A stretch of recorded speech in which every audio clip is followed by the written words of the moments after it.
5th of June, 1944. Southern England. Airfields hum with the low rumble of Dakota engines warming in the dusk. Paratroopers check their chutes one last time, letters tucked in breast pockets, dog tags cold against skin. Across the Channel, German staff officers at 7th Army Headquarters review coastal defense reports. Routine traffic, nothing unusual. Their doctrine is clear: defeat the invasion at the waterline, counterattack with mobile reserves. The Allies have drawn different conclusions. Before dawn, 20,000 men will drop from the night sky, seizing bridges and causeways the enemy never thought to defend in strength. Gliders will land within meters of their targets. German commanders expect landing craft. They will face paratroopers instead. In the hours before sunrise, the geometry of the battlefield will be fixed, not by ships approaching beaches, but by scattered men holding stone bridges in darkness. Evening fell across the headquarters of 7th Army at Le Mans on the 5th of June, 1944. Duty officers compiled the daily situation report, Lagebericht, from telephone calls arriving throughout the afternoon. Coastal batteries along the Cotentin Peninsula reported routine vessel traffic in the Channel. Fuel allocation tables for reserve formations sat neatly stacked on desks. Weather forecasts predicted continued poor conditions. Everything appeared normal. German defensive doctrine rested on a simple premise: crush the invasion at the shoreline. Field Marshal Erwin Rommel had spent months reinforcing this concept. His memorandum from spring of 1944 emphasized schlagkräftige Abwehr am Strand, decisive defense at the beach. Concrete bunkers studded the coastline. Mine belts stretched inland from the high water mark. Steel obstacles called Rommelsperre bristled in tidal zones. Behind this coastal crust, mobile reserves waited for orders to counterattack any breakthrough. The organization reflected this philosophy.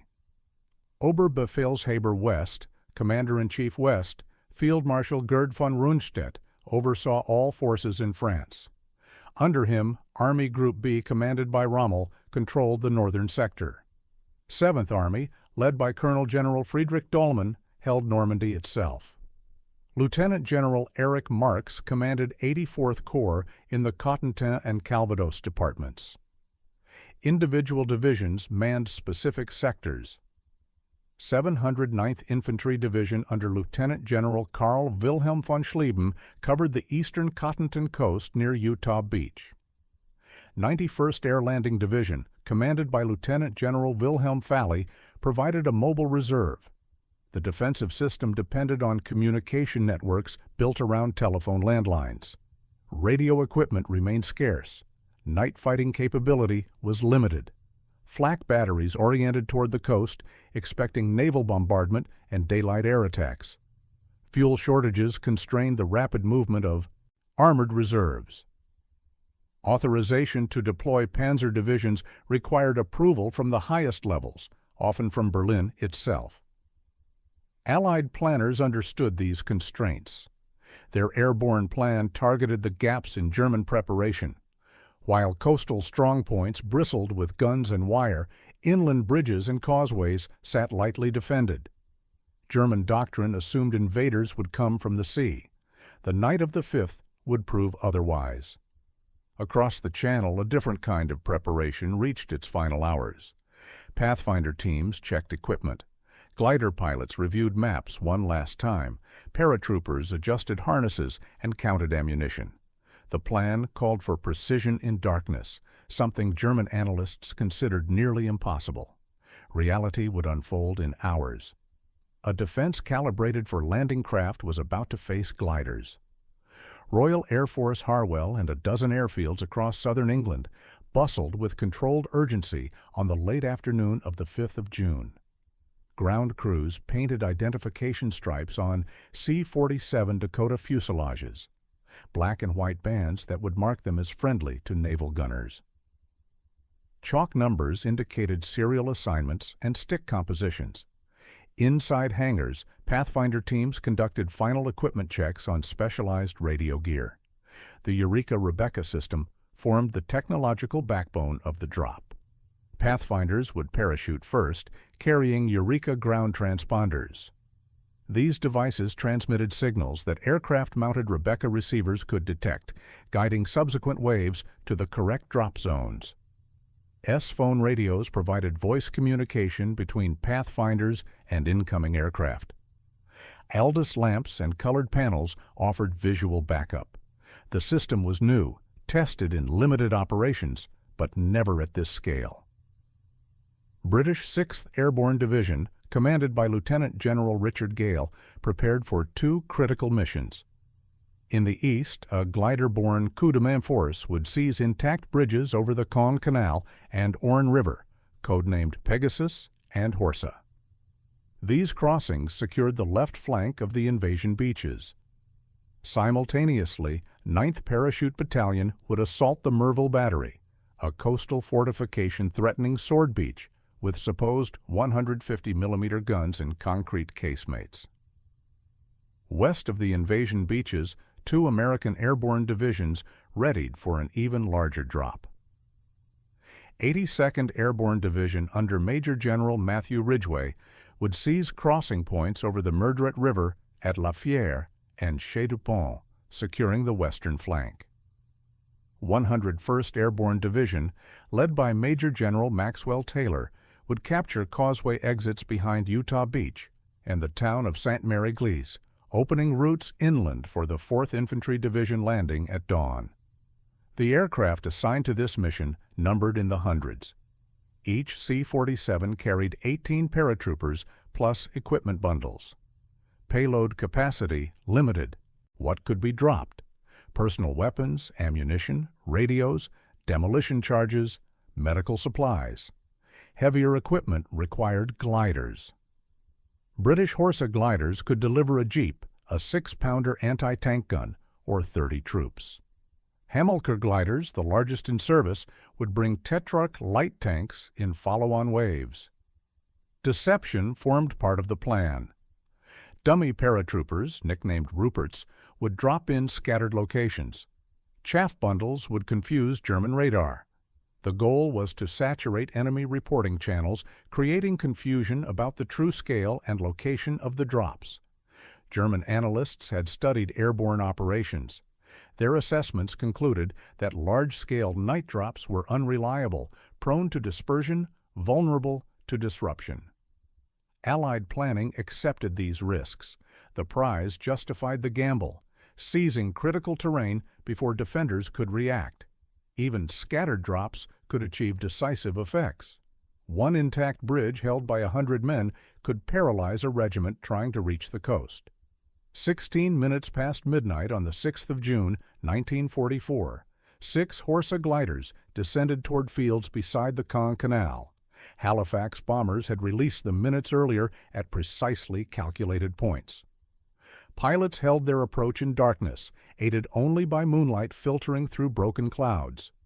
The objective lay ahead, a steel and concrete bridge crossing the canal at Bénouville.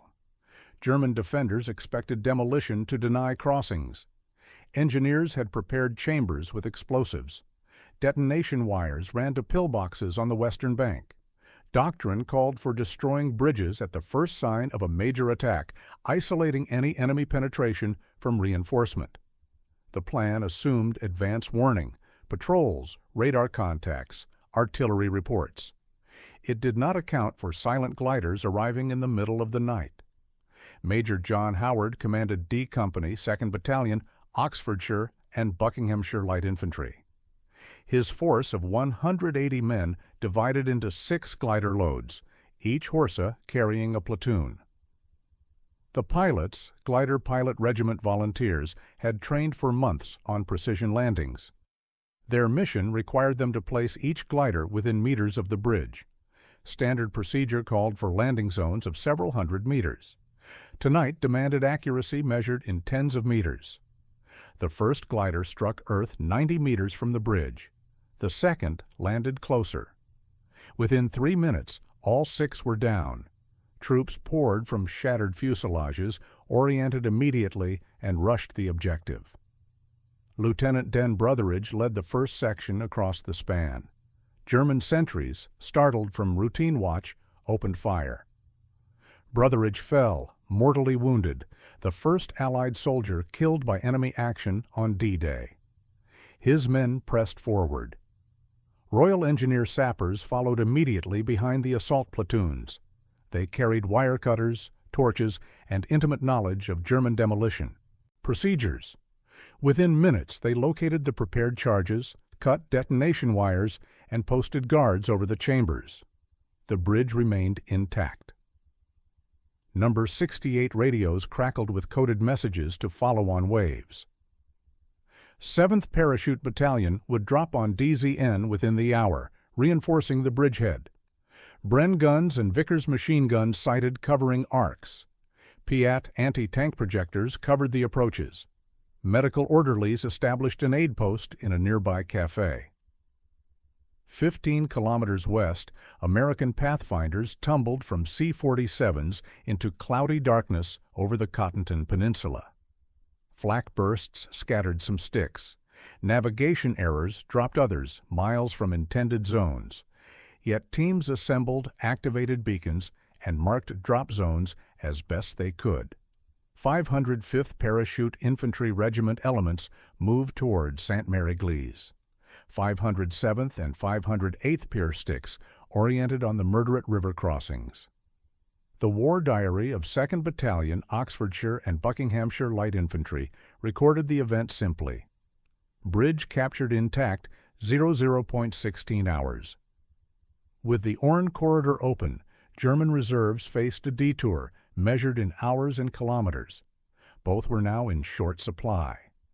Dawn remained hours away when Royal Engineers posted sentries over the demolition chambers at Pegasus Bridge. Sappers had disconnected every wire leading to the prepared charges. Concrete casemates on the western bank now held British troops instead of German defenders. The bridge stood intact, its steel span reflecting faint moonlight off the canal below. Lieutenant General Richard Gale's plan depended on this moment. 6th Airborne Division would anchor the eastern flank of the invasion beaches.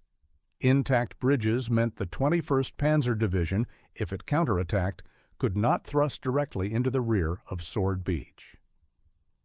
German armor would have to detour, cross elsewhere, or fight through a prepared defense. Each option consumed time. Follow-on waves arrived throughout the early morning hours. 7th Parachute Battalion dropped on DZN near Ranville. Dispersion scattered some sticks across several kilometers, but unit cohesion held. Companies assembled, moved to assigned positions, and began digging in. Ammunition from scattered supply bundles was redistributed. Medical posts treated jump injuries and the first combat casualties. The bridgehead expanded systematically. Bren guns, light machine guns firing .303 British cartridges, covered approaches from the east. Vickers medium machine guns, water-cooled and belt-fed, sighted on longer arcs. Piat anti-tank projectors positioned to engage any armored probes. Each weapon emplacement had been wargamed during training in England. Now those plans materialized in French soil. German response remained disorganized through the first hours. Local commanders received fragmentary reports. Paratroopers here, gliders there, explosions somewhere else. Telephone lines were cut in multiple locations. Radio communication was sparse. Staff officers at 7th Army Headquarters tried to assemble a coherent picture from contradictory information.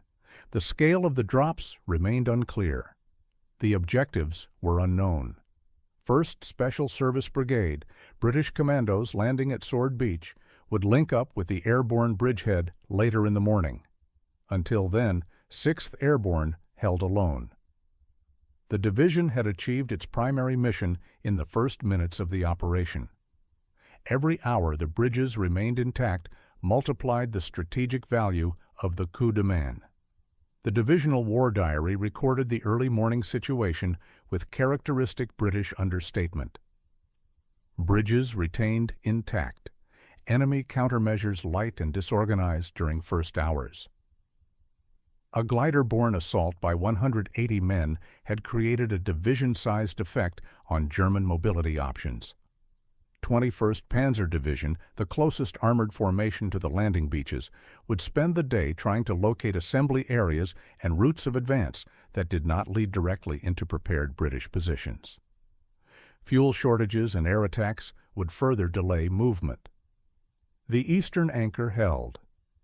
15 kilometers west, different teams faced different challenges, but the principle remained constant. Control key terrain in darkness, deny it to the enemy at dawn, hold until relieved. Industrial democracies had delivered the tools: gliders, radios, training, ammunition. Now soldiers applied them. 180 men holding one bridge had removed an entire operational option from German planning staffs. Lieutenant-Colonel Terence Otway checked his watch in darkness near the Merville Battery. 1:30 in the morning, 6th of June. His battalion, 9th Parachute Battalion, should have numbered 700 men for this assault. Dispersion had scattered the drop. He counted approximately 150 assembled near the rendezvous point. Support weapons were missing. Bangalore torpedoes, the long tubes packed with explosives for breaching wire, arrived in insufficient numbers. Gliders carrying additional troops and heavy equipment had not appeared. The battery itself sat 1 kilometer inland from the coast, positioned to enfilade Sword Beach with heavy guns. Intelligence reports suggested 4 casemates housing 150 mm artillery pieces. Concrete walls measured up to 2 meters thick. Mine belts and barbed wire surrounded the position.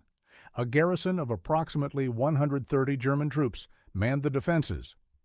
Otway's orders were absolute: neutralize the battery before H hour at 06:30. If 9th Battalion failed, naval gunfire would bombard the position, but battleship shells could not guarantee destruction of heavily protected casemates. The mission had to succeed. With 1/5 of planned strength, Otway gave the attack order. Bangalore teams crawled forward, placed charges against wire obstacles, and detonated breaches. Assault groups poured through the gaps. Gammon bombs, British improvised grenades using plastic explosive and cloth bags, flew into firing slits. Demolition teams carried prepared charges toward the casemates. The assault lasted 30 minutes. Hand-to-hand fighting cleared trenches and bunkers. When British troops reached the gun positions, they discovered the intelligence had been partially wrong. The casemates housed smaller caliber weapons, not the expected 150 mm pieces. Nonetheless, the guns could still threaten landing craft and beach concentrations. Sappers placed demolition charges on gun mechanisms, breech blocks, and traversing gear. Explosions rendered each weapon inoperable. Optical sights were smashed. Ammunition stores were booby-trapped. The battery, whatever its actual composition, would not fire on Sword Beach. The cost was severe. 9th Parachute Battalion's already understrength force suffered additional casualties during the assault and subsequent withdrawal. But the mission was accomplished. The post-action report filed days later recorded the outcome simply: guns rendered inoperable before H hour. German defenders, surprised by the speed and violence of the night attack, could not organize a coherent defense before British troops were inside the position. Communications to higher headquarters were cut. Reinforcements did not arrive in time. The garrison was overwhelmed. Sword Beach's eastern flank, already secured by the intact Orne bridges, now faced reduced artillery threat. Landing craft and follow-on waves would encounter fewer pre-registered fire missions. Casualties among assault troops would be lower than if the battery had remained operational. A battalion operating at 20 to 25% planned strength had delivered 100% of the critical effect. The mathematics of courage and explosives had overcome the mathematics of concrete and caliber. Dawn was still hours away. 9th Battalion withdrew to prepared positions, reorganized its scattered elements, and waited for the link-up with troops advancing inland from the beaches. One mission complete. The night continued. Pathfinders from 82nd Airborne Division hit the ground scattered across the Cotentin Peninsula between 30 minutes past midnight and 2:30 in the morning. Cloud cover and German flak had disrupted formations. Some sticks landed kilometers from planned drop zones. Others came down in flooded areas where the Germans had deliberately opened locks, turning low-lying fields into shallow lakes. Equipment bundles separated from their parachutes, sinking in water, or landing in hedgerows. Despite dispersion, Pathfinder teams activated their equipment. Eureka beacons powered on, transmitting signals to guide follow-on aircraft. S-phone radios established contact with incoming formations. Aldous lamps blinked recognition codes. Colored panels were staked out where terrain permitted. The system was imperfect. Navigation errors and weather had compromised the plan, but it functioned. 505th Parachute Infantry Regiment elements landed near Sainte-Mère-Église. The town sat astride the main north-south road, the N13, connecting Cherbourg with Carentan. Controlling this junction would screen Utah Beach exits and block German lateral movement. Companies moved toward the town center through darkness, engaging scattered defenders. 507th and 508th PIR sticks came down west of the Merdret River. The river itself was modest, but German flooding had turned the valley into an obstacle belt several hundred meters wide. Stone causeways at La Fière and Chef du Pont provided the only viable crossings for vehicles. These became immediate objectives. German reactions were fragmented. Wilhelm Falley, commander of 91st Air Landing Division, was returning to his headquarters when his vehicle encountered American paratroopers. A brief firefight erupted. Falley was killed. His division lost its commander in the first hour of the invasion. Reports flooded into German command posts. Paratroopers everywhere.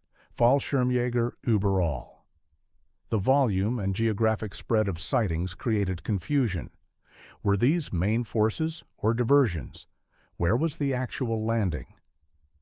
Staff officers tried to correlate information while telephone lines failed and radios remained sparse. American doctrine emphasized objective orientation over assembly area consolidation. Even isolated sticks moved toward assigned missions. Small groups blocked roads, cut telephone wires, established hasty ambushes. The cumulative effect multiplied the apparent size of the airborne force. German units encountered resistance at multiple points simultaneously, reinforcing the impression of a large-scale operation. SCR-536 handheld radios and larger SCR-300 backpack sets provided communication where soldiers could link up. Officers oriented on landmarks, church steeples, road intersections, tree lines. Cricket clickers, small metal noisemakers, helped identify friend from foe in darkness. The 82nd Airborne After-Action Report would later note, drops widely dispersed, but primary objectives occupied by daylight.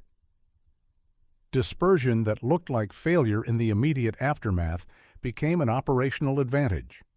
German commanders faced reports of paratroopers across a front spanning dozens of kilometers. Each report demanded investigation. Each roadblock required forces to clear. The coherent counterattack never materialized because coherent understanding never formed. The first French town liberated in the invasion would fall not to tanks arriving from ships, but to infantrymen arriving from the sky. Sainte-Mère-Église's church square held an American aid station by pre-dawn darkness on the 6th of June. Medics treated jump injuries, shrapnel wounds, and the first casualties from brief firefights with scattered German defenders. 505th Parachute Infantry Regiment had secured the town center during the night. Perimeter positions covered the main roads entering from north and south. The N13 highway ran through the center of town. Control of this artery meant control of movement between Cherbourg and the Cotentin interior. German units trying to reach Utah Beach or reinforce coastal positions would have to detour or fight through prepared American positions. Either option consumed time and combat power. Colonel James M. Gavin served as Assistant Division Commander of 82nd Airborne. He would later assume command of the entire division. In the early hours of D-Day, he moved between scattered unit positions, consolidating forces and confirming objectives. Company-level commanders from 505th PIR established roadblocks on approaches to the town. M1919 Browning .30 caliber machine guns, air-cooled, belt-fed weapons firing standard rifle cartridges, covered intersections and likely avenues of approach. 57mm anti-tank guns arrived by glider in follow-on lifts. These weapons, capable of defeating medium armor at reasonable range, positioned to cover the most dangerous approaches. Crews dug gun pits and sighted fields of fire. Ammunition was stockpiled in protected positions. Forward observers established communications with artillery units that would land at Utah Beach later in the day. German response was delayed and piecemeal. Local commanders received orders to retake the town, but lacked the forces to execute immediately.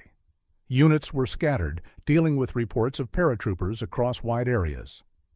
Telephone communications were disrupted. Fuel for vehicles was limited. The authorization process for major counterattacks required time that was rapidly running out.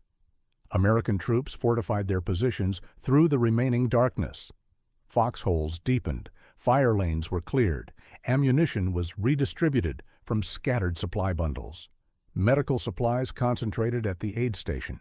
Prisoners were processed and sent to the rear as soon as routes were secure.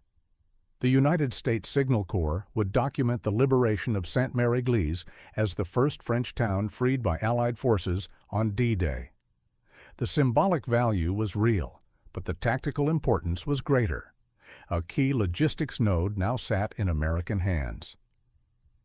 The road net radiating from the town could support the buildup of forces moving inland from Utah Beach. German counter-movement toward the coast faced an immediate obstacle. By dawn, the town's church bells, silent under occupation, would ring again. American flags would appear on buildings. French civilians, cautious at first, began to emerge from homes. The occupation had ended. But the battle for the Cottonton continued. 15 kilometers southwest, other American paratroopers held an even more critical position. A stone bridge over a flooded valley would become the focus of repeated German attempts to break through to the coast. Control of one town had secured a route inland. Control of one bridge would deny a route to the enemy. Morning mist hung over the Murderate River Valley on the 6th of June. The river itself was narrow, easily forded in normal conditions. German engineers had opened locks and flooded the low-lying ground on both sides, creating a waterlogged barrier several hundred meters wide. A single stone causeway crossed this obstacle at La Fière, providing the only vehicle-capable route between the western Cottontan and the beachhead forming at Utah. Elements of 507th and 505th Parachute Infantry Regiments held the eastern end of the causeway. The force was mixed, companies and platoons from different battalions assembled from scattered drops. Officers established a defensive line using the terrain's natural advantages. Flooded fields forced any attacker to approach along the narrow raised roadbed. This created a kill zone where concentrated fire could be devastating. 57mm anti-tank guns positioned to cover the bridge. These weapons, firing armor-piercing rounds at velocity sufficient to penetrate medium tank armor, were the primary defense against German armor. M1 bazookas, 2.36-inch rocket launchers carried by two-man teams, provided additional anti-armor capability. Infantry armed with M1 Garand rifles and M1919 machine guns covered the approaches.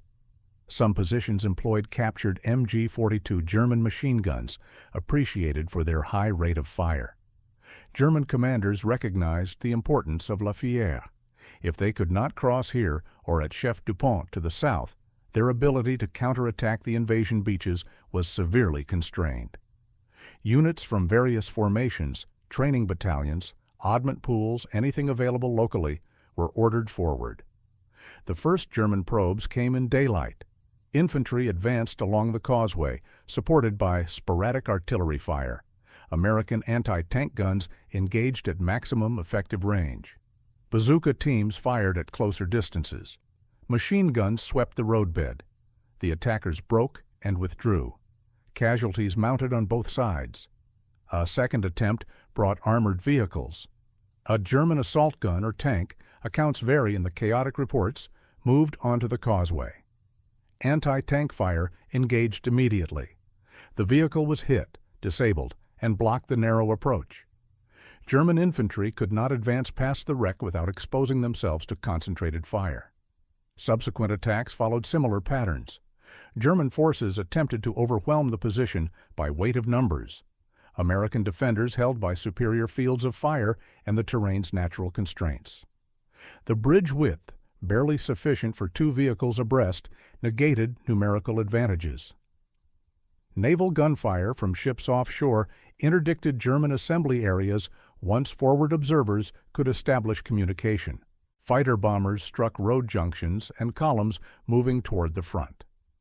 The 82nd Airborne After-Action Report documented the Fière battles with casualty figures and ammunition expenditure rates that testified to the intensity of combat.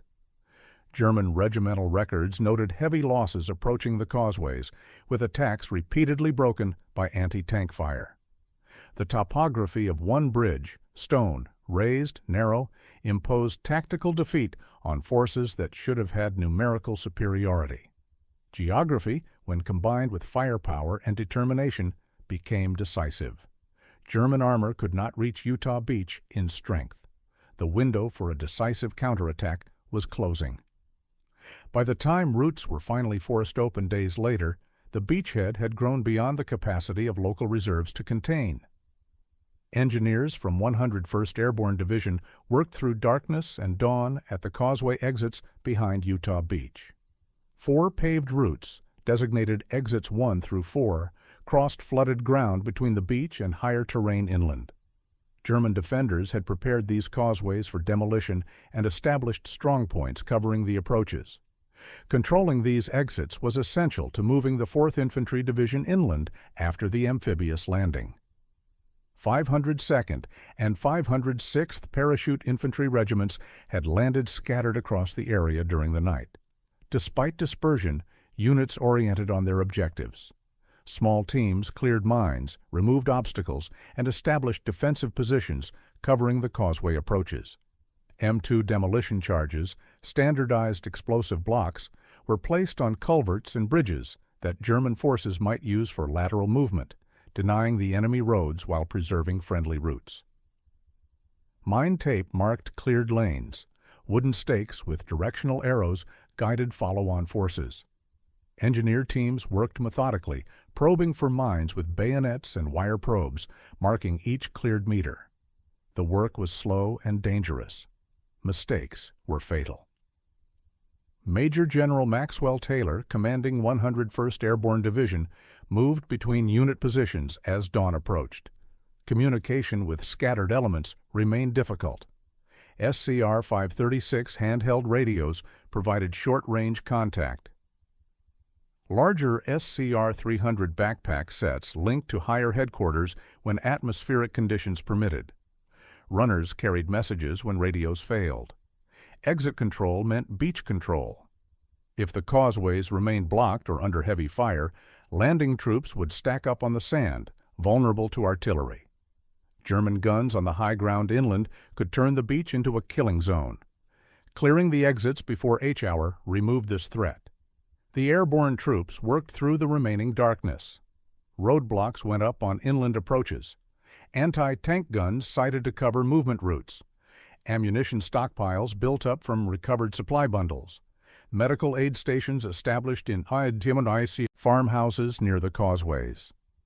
4th Infantry Division landed at Utah Beach beginning at 06:30. Assault waves encountered lighter resistance than expected. German coastal defenses had been weakened by naval bombardment and air attack. Within hours, troops were moving inland. The exits stood open, guarded by airborne soldiers who had been in place for hours. The 4th Infantry Division report filed after the operation credited airborne control of the exits with enabling a rapid inland push. Traffic moved through the causeways without the delays and congestion that characterized other beaches. Vehicles, artillery, and follow-on infantry reached the interior quickly. The logistics flow that would sustain the breakout from the beachhead began on schedule. Each minute saved on the exits compounded across thousands of landing troops. Thousands of minutes translated to hours. Hours translated to divisions positioned inland before German reserves could counterattack effectively. The mathematics of logistics became the mathematics of victory. 101st Airborne had traded jump casualties and scattered landings for control of the most critical terrain. Bulldozers landed with engineer units would widen and improve the routes in coming days, but the paratroopers had opened them when opening mattered most. Utah Beach would prove the least costly of the invasion beaches. Airborne operations contributed directly to that outcome. Telephones rang continuously at 7th Army Headquarters through the night of the 5th and into the 6th of June. Duty officers logged reports as they arrived. Paratroopers near Sainte-Mère-Église, gliders east of the Orne, explosions at multiple locations, telephone lines cut in the Cotentin, more paratroopers west of the Meurdre. Each report arrived independently, often contradicting previous information. Staff officers tried to assemble coherence from fragments. German command and control depended heavily on telephone landlines. The Feldfernsprecher 33, the standard field telephone, required wire connections between units and headquarters. High-frequency radios existed, but were scarce, particularly at lower organizational levels. When Allied paratroopers cut telephone lines, entire sectors went silent.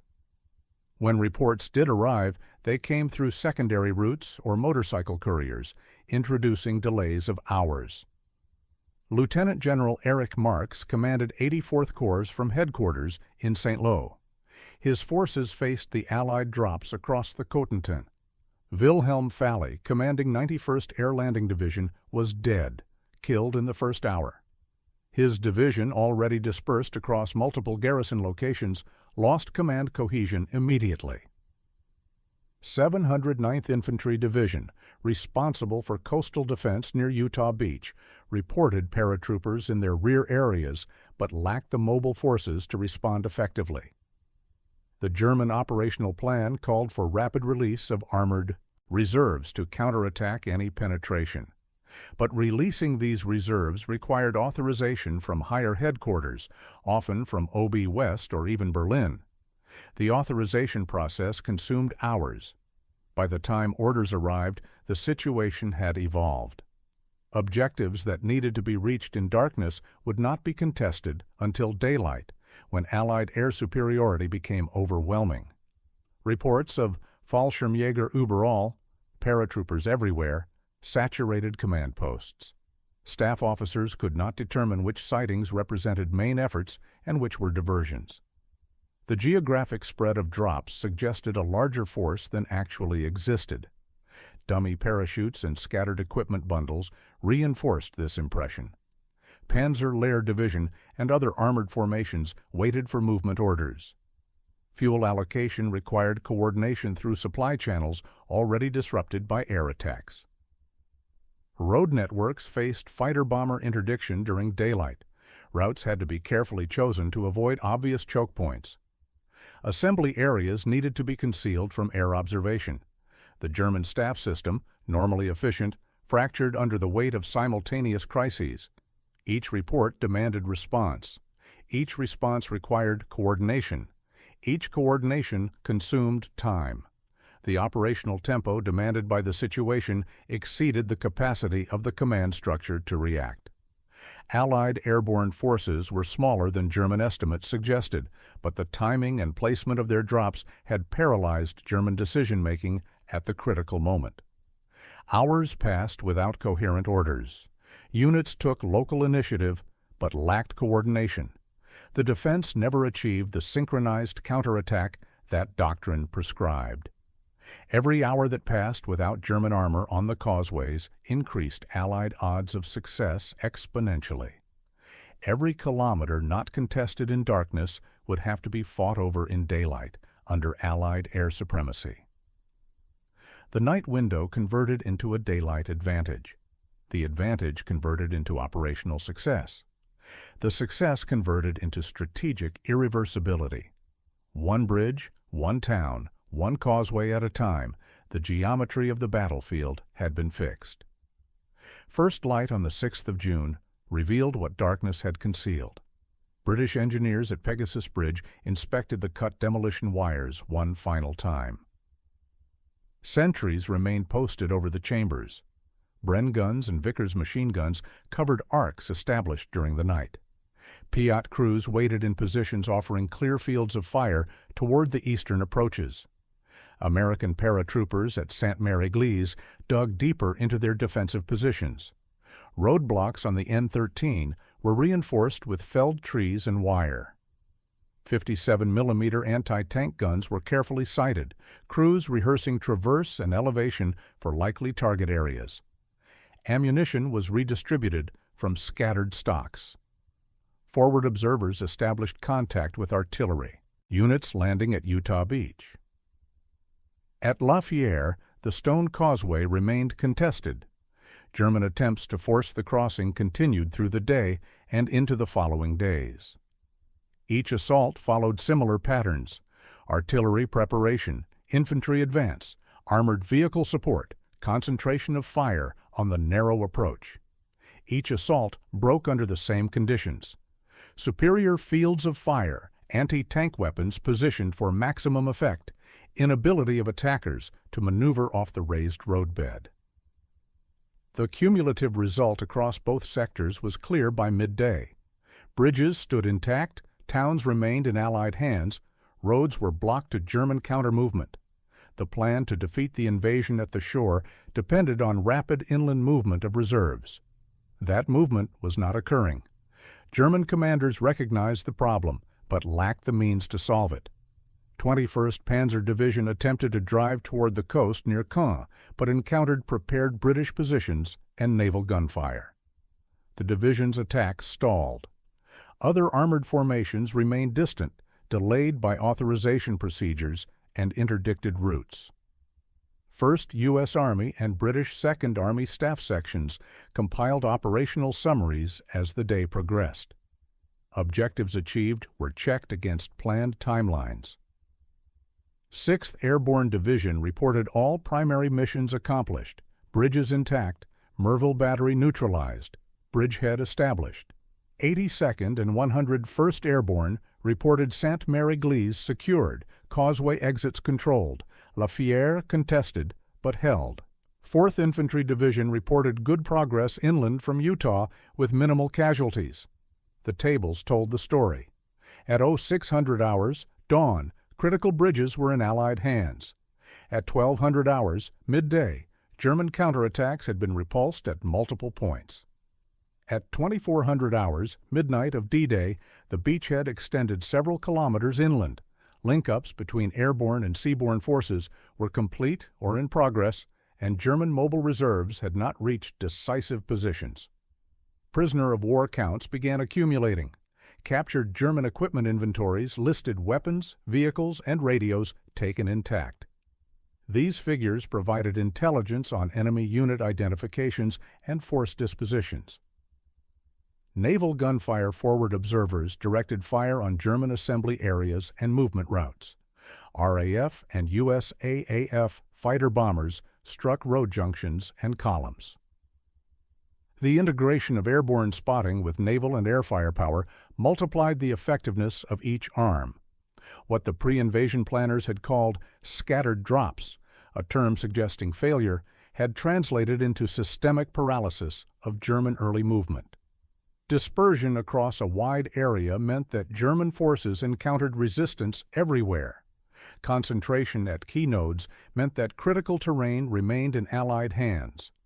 By evening of the 6th, the bridgehead was secure. Expansion would follow.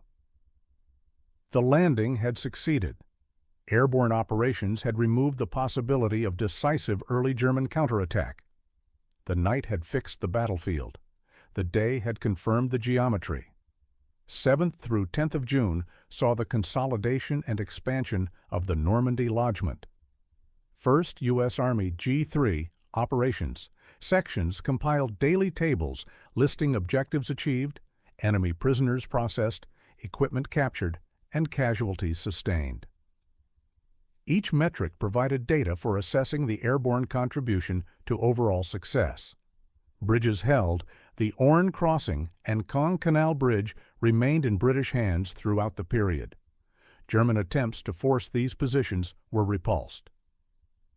The eastern flank of the invasion area stayed secure. 2nd British Army expanded inland without facing a major armored thrust from the Caen direction. Exits opened. All 4 causeway exits behind Utah Beach functioned according to schedule. 4th Infantry Division and follow-on forces moved inland rapidly. Logistics throughput, measured in tons per day and vehicles per hour, exceeded planning estimates. The smooth flow prevented beach congestion that plagued other landing areas. Prisoners processed, Allied military police logged several thousand German POWs in the first 72 hours. These included coastal defense troops, scattered elements of mobile divisions, and personnel captured during counterattacks. Interrogations provided intelligence on unit dispositions and German assessment of the situation. Guns neutralized. Merville Battery remained out of action. Other coastal artillery positions either were destroyed during the assault or abandoned as their positions became untenable. Allied landing forces faced reduced fire from prepared positions. The cost was recorded with equal precision. 82nd Airborne Division casualty figures for the first 48 to 72 hours showed killed, wounded, and missing in significant numbers. 101st Airborne reported similar figures. British 6th Airborne Division tallied its losses. The airborne assault had not been cheap, but the alternative, a heavily contested landing against mobile reserves, would have been far more costly. Aircraft attrition provided another data set. Non-E-Troop Carrier Command and RAF transport groups filed loss reports categorizing missing aircraft by cause. Flak, weather-related crashes, navigation errors. Some aircraft returned damaged.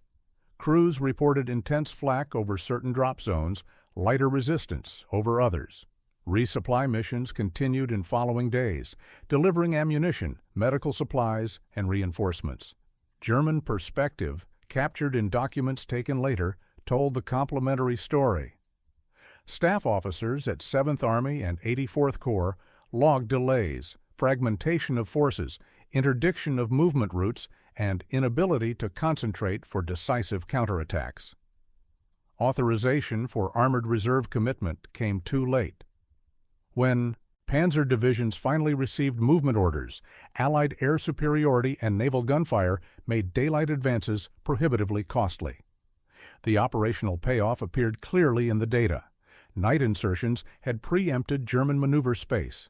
The morning landings became logistics-driven expansions rather than crisis responses. Reserves moved inland to expand the bridgehead, not to rescue a failing assault. SHAEF, Supreme Headquarters Allied Expeditionary Force, war diaries noted on-schedule link-ups and expanding Allied control. The plan, with all its risks, had worked.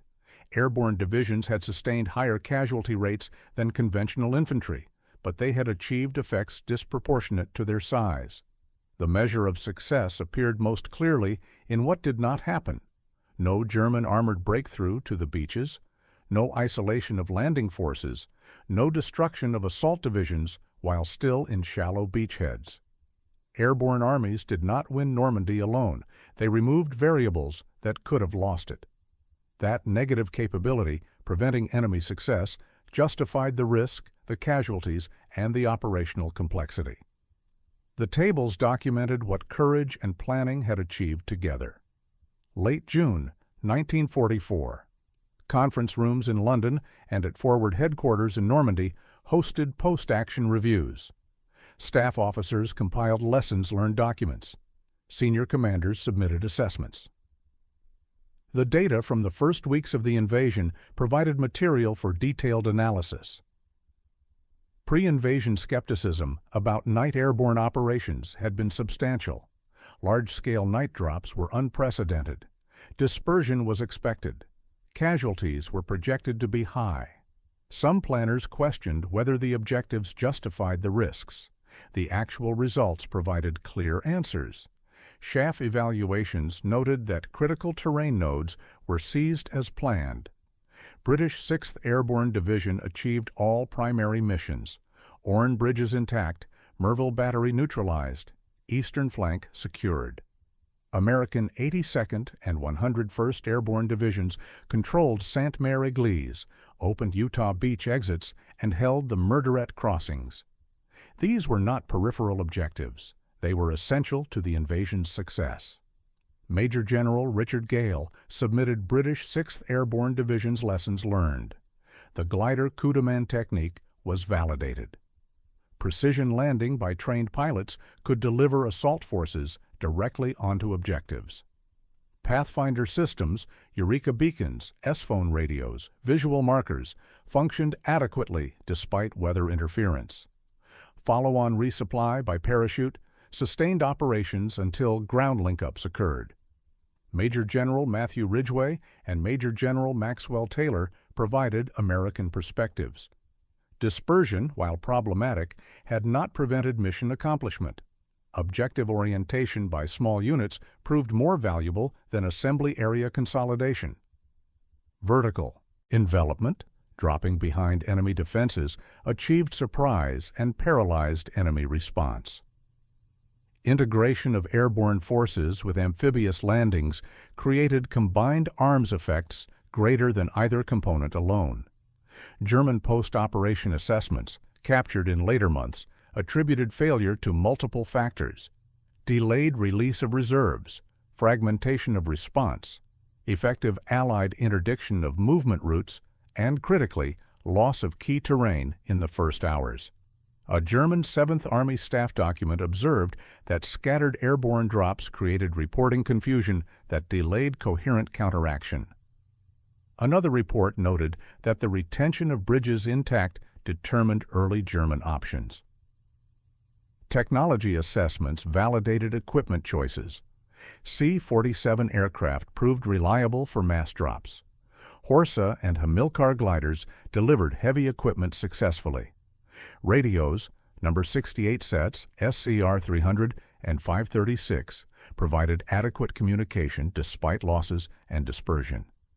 Weapons performance met expectations. 57mm anti-tank guns, bazookas, Piats, and standard infantry arms performed as designed. The human cost was documented with respect. Casualty lists recorded names of those killed in action, wounded, or missing. Men like Lieutenant Den Brotheridge, first Allied soldier killed by enemy fire on D-Day, were remembered. Wilhelm Falley, German general killed in the first hour, represented the enemy's losses. Every name carried a story. Every story contributed to the outcome. Strategic consequence was clear. The Normandy landing succeeded.